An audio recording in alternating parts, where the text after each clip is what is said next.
Hey bien, salut à tous, c'est Graven pour ce 7e épisode sur l'apprentissage du langage Python.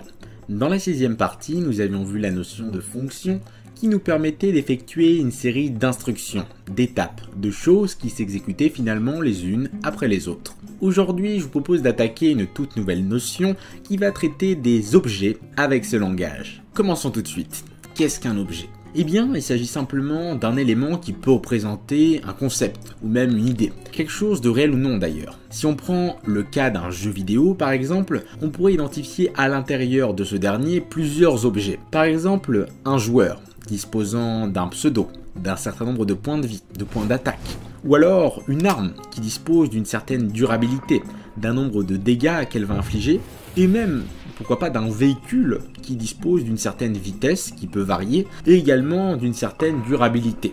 Et bien notre but en tant que développeur, ça va être justement de faire un moule pour représenter chacun de ces objets, dans lequel nous regrouperons ces différentes caractéristiques. Ainsi, lorsque nous souhaiterons créer une nouvelle arme par exemple, il ne nous restera plus qu'à utiliser le moule arme que l'on avait créé au préalable, en venant spécifier les caractéristiques variables de l'arme en question. Ainsi, un nouvel objet à partir de ce moule verra le jour. Bien, maintenant qu'on a vu la théorie, passons à la pratique.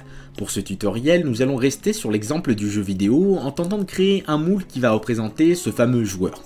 Pour cela, nous allons commencer par créer ici une nouvelle classe qui va s'appeler Player. C'est elle qui va contenir la structure, le moule permettant de représenter le concept de joueur.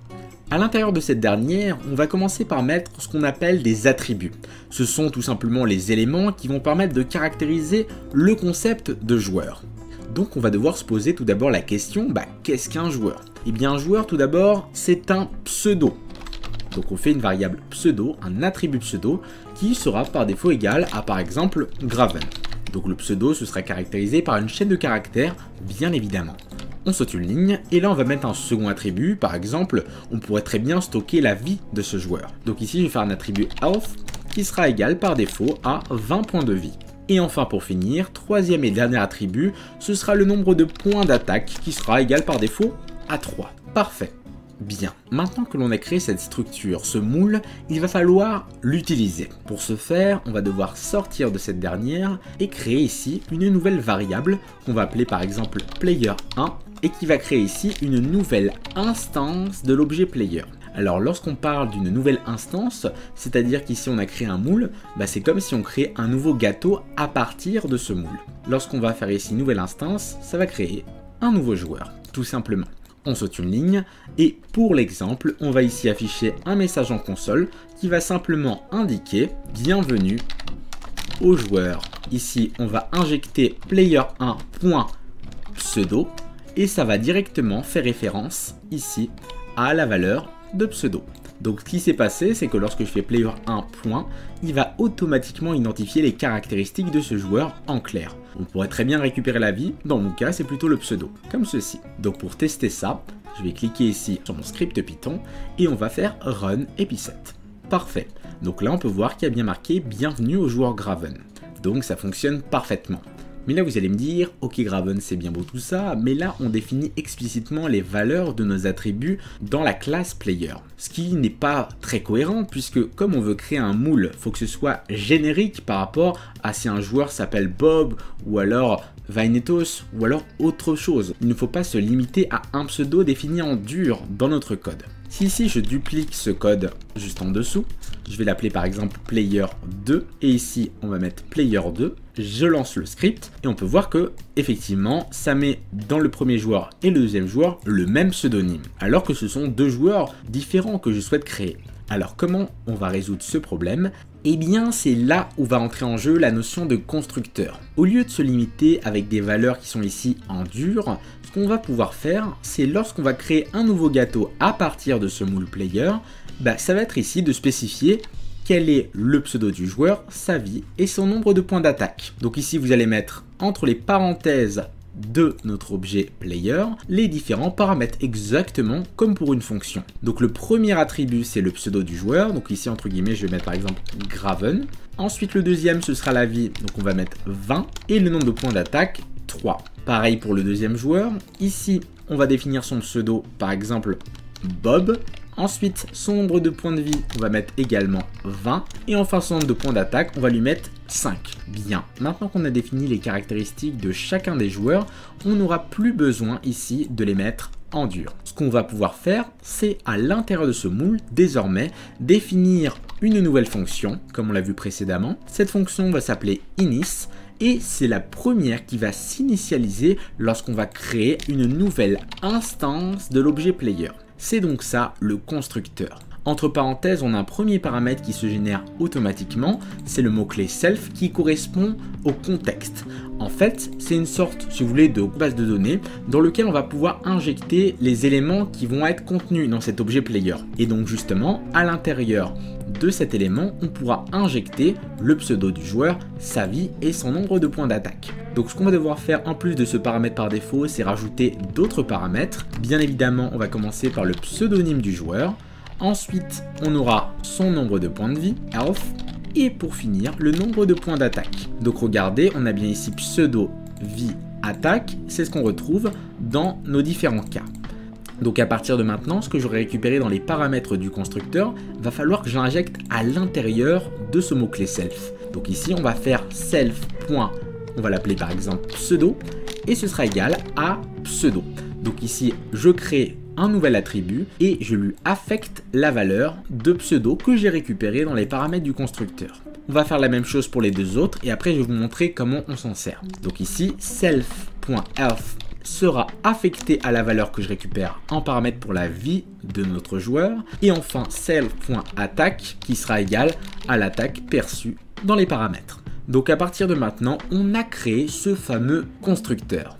Bien évidemment, les deux messages envoyés en console qu'on a définis ici peuvent s'exécuter lorsqu'on crée une nouvelle instance du joueur. Donc pour cela, on va supprimer les messages et je vais vous montrer comment faire. Je saute une ligne et on va ici mettre un petit message en console en mettant « Bienvenue au joueur ». Ici, je vais venir injecter la valeur qui correspond au pseudonyme du joueur. Pour cela, deux possibilités. Soit je récupère la valeur qui est transmise dans les paramètres du constructeur en mettant simplement pseudo, ou alors, étant donné que ma petite base de données self va contenir un attribut pseudo, je peux très bien également faire self.pseudo puisque la valeur vient juste d'être affectée, donc ce sera la même. Dans mon cas, ça n'a pas trop d'utilité, donc je vais juste mettre pseudo. Ensuite, une virgule, on re-rentre dans du texte, je vais mettre un slash pour marquer une petite séparation visuelle. Ici, point de vie, deux points. Ici, on va venir injecter le nombre de points de vie. Donc là, pareil, on peut mettre else ou self.f. Et on va revenir dans du texte, un petit slash. Et je vais mettre ici attaque, deux points, et injecter le nombre de points d'attaque. Donc, si maintenant je lance le script, regardez, on a bien bienvenue au joueur Graven, point de vie 20, attaque 3, bienvenue au joueur Bob, point de vie 20, attaque 5. Donc là, il y a un petit espace en trop, étant donné qu'il met déjà. Mais vous voyez que ça fonctionne correctement, puisque j'ai bien transmis chaque valeur et ils ont été récupérés à cet endroit-là. Mais là vous allez me dire, ok Graven c'est bien beau tout ça, mais si c'est juste pour récupérer des valeurs, c'est pas très intéressant de se concentrer sur cette notion. Mais attendez, car à partir de maintenant, on va pouvoir interagir avec notre objet, pour récupérer des informations ou alors pour modifier des valeurs. Alors comment faire ça? Eh bien c'est justement là où va entrer en jeu la notion de méthode. Une méthode c'est tout bonnement une fonction, comme on l'a vu précédemment, sauf qu'elle est dans un cadre particulier, elle est dans le cadre d'une classe, tout simplement. On peut identifier trois grands types de méthodes. Tout d'abord, les getters ou assesseurs qui vont permettre simplement de récupérer des informations. Donc ici, je vais pouvoir définir une nouvelle méthode que je vais appeler par exemple get_pseudo, comme ceci. On ouvre les parenthèses automatiquement, ça me met ici self qui correspond au contexte. Ensuite, je saute une ligne et je vais ici renvoyer le pseudonyme qui est contenu dans cette base en faisant self. Et là, regardez, j'ai bien le pseudonyme. Donc ça, c'est un premier type de méthode, c'est ce qu'on appelle un getter ou assesseur. Donc là, il me met une petite erreur tout simplement parce qu'il y a trop d'espace. On va en mettre qu'un seul et regardez, on n'a plus de warning. Mais là, vous allez me dire, ok Graven, c'est bien beau de faire une méthode pour récupérer le pseudo, mais on pourrait très bien ici faire un print en mettant pseudo deux points et injecter ici player1.pseudo. Et dans ces cas-là, ça fait exactement le même résultat. Mais le problème, c'est l'accessibilité de la valeur. Donc dans mon cas, il sera plus judicieux de faire ici un get pseudo. Et dans ces cas-là, si je lance le programme, j'ai bien ici le pseudo qui est récupéré de manière claire et avec une bonne accessibilité. D'accord ? De même, on pourrait faire deux autres méthodes pour récupérer le nombre de points de vie et le nombre de points d'attaque. Pour ce faire, on va faire ici un def get health qui va permettre de récupérer ici le nombre de points de vie en faisant return self.health. Pareil pour le nombre de points d'attaque, on va ici faire un def get attack value. Entre parenthèses, on a le self et ici, on va renvoyer self.attack comme ceci. Donc ça, c'était le premier type de méthode. On passe maintenant au second type, ce sont les setters ou mutateurs. Eux, ils vont nous permettre de modifier et de pouvoir changer des valeurs. Par exemple, notre joueur, il peut très bien subir des dégâts.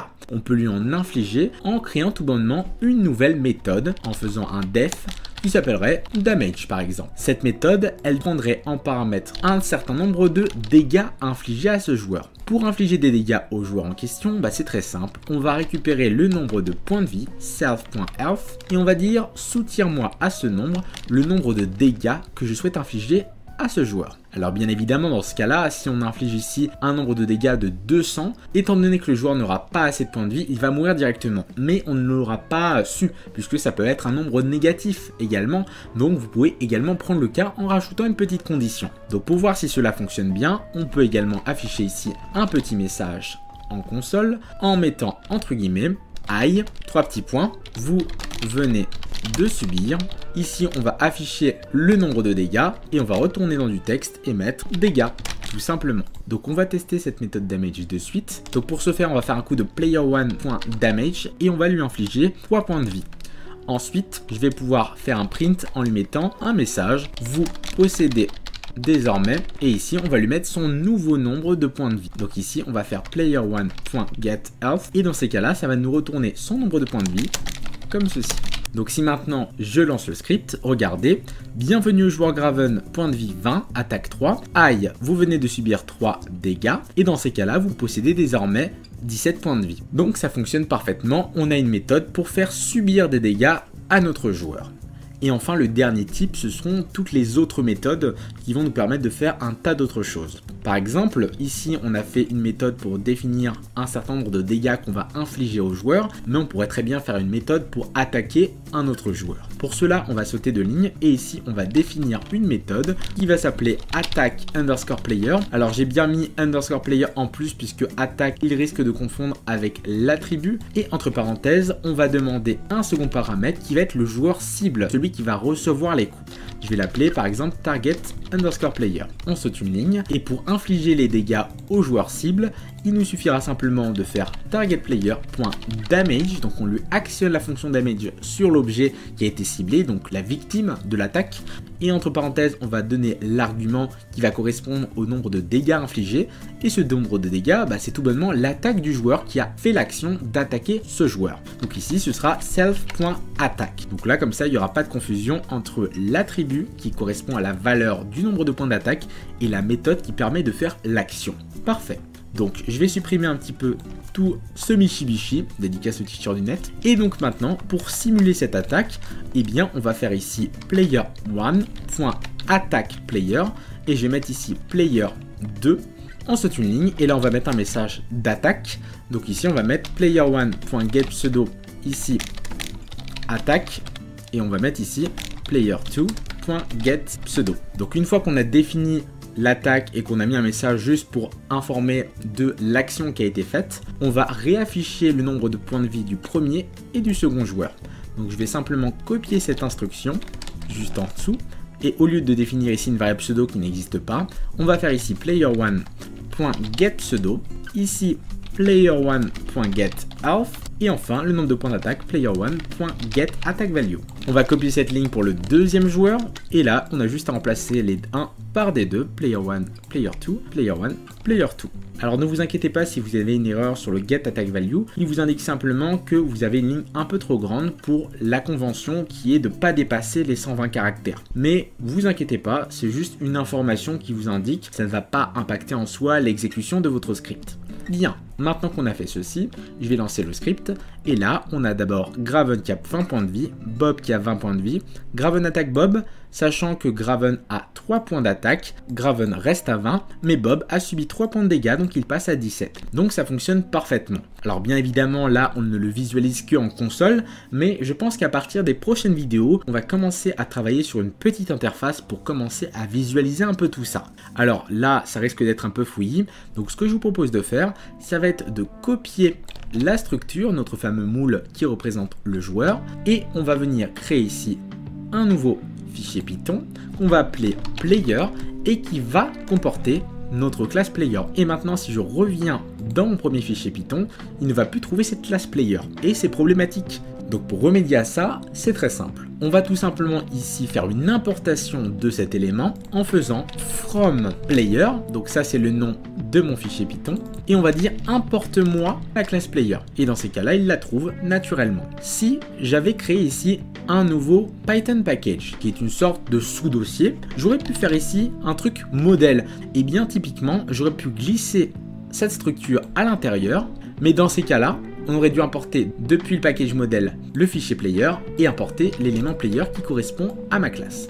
Bien, donc maintenant qu'on a vu tout ça, je vous propose d'aller un petit peu plus loin et de représenter un second concept, une seconde classe qui va représenter cette fois-ci l'arme du joueur. Donc pour créer cette classe arme, on va venir faire un clic droit sur modèle, puisqu'on va mettre tout à partir de maintenant à l'intérieur, et faire un new Python file. Donc je vais l'appeler tout bonnement weapon, comme ceci. On fait OK et ça va naturellement générer le fichier. À l'intérieur, on va donc définir ici une nouvelle classe qu'on va appeler weapon, donc une nouvelle structure pour représenter cette fois-ci une arme. À l'intérieur, on va définir ici le constructeur en demandant deux paramètres. Tout d'abord, ça va être le nom de l'arme. Est-ce que c'est un AK-47? Est-ce que c'est un couteau, etc. Et bien évidemment, le deuxième, ça va être le nombre de dégâts que cette arme va infliger. Donc comme tout à l'heure, on va venir injecter dans notre petit mot-clé self un nouvel attribut qui va s'appeler name et je vais l'affecter à ce que je récupère dans les paramètres du constructeur. Pareil pour le nombre de dégâts, on va faire un coup de self.damage et ce sera affecté à ce que je récupère juste ici. Parfait. On va rapidement faire deux méthodes de getter qui vont permettre de récupérer les valeurs. Donc une première méthode qui va s'appeler getName qui va permettre de renvoyer self.name, c'est-à-dire le nom de l'arme. Et enfin pour finir, on va faire une méthode getDamageAmount qui va permettre de renvoyer, comme vous l'aurez deviné, le nombre de dégâts que l'arme va infliger. Super, donc là j'en ai fini avec la structure qui représente le concept d'arme dans mon jeu. Maintenant je vais revenir dans le premier fichier Python et ce qu'on va faire, ça va être importer comme tout à l'heure notre structure en faisant un from model.weapon cette fois-ci en important weapon. Parfait, donc pour l'instant on ne l'utilise pas, mais ce que je vais faire ici, ça va être créer un couteau. Donc je vais créer ici une nouvelle variable qui va s'appeler knife. Ce sera égal à un nouvel arme et on va demander deux éléments dans le constructeur. Tout d'abord le nom, ça va être ici couteau, et ensuite le nombre de dégâts, ce sera 3. Donc ça, ce sera le nombre de dégâts à infliger. Parfait.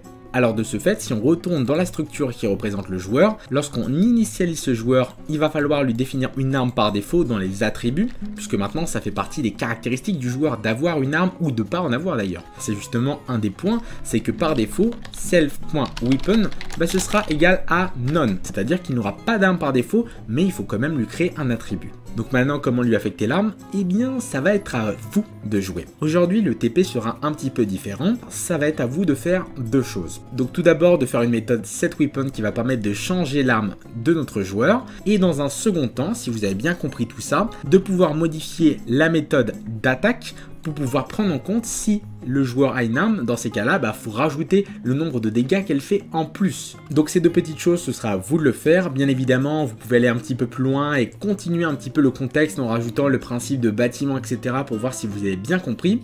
Vous aurez bien sûr le corrigé de ce TP en description, ainsi qu'un petit quiz pour vous entraîner sur tout ce qu'on a vu aujourd'hui. Donc voilà un petit peu ce que je voulais vous montrer aujourd'hui. En tout cas, j'espère que cette vidéo a été assez complète pour vous. N'hésitez pas à vous entraîner, c'est le plus important. C'est une notion assez théorique, mais une fois que vous l'aurez compris, vous allez voir que vous allez utiliser ça partout. Sur ce, c'était Graven. N'hésitez pas à vous abonner à la chaîne, à partager la vidéo et à mettre un petit pouce bleu. Ciao à tous et à la prochaine. Hey, hey.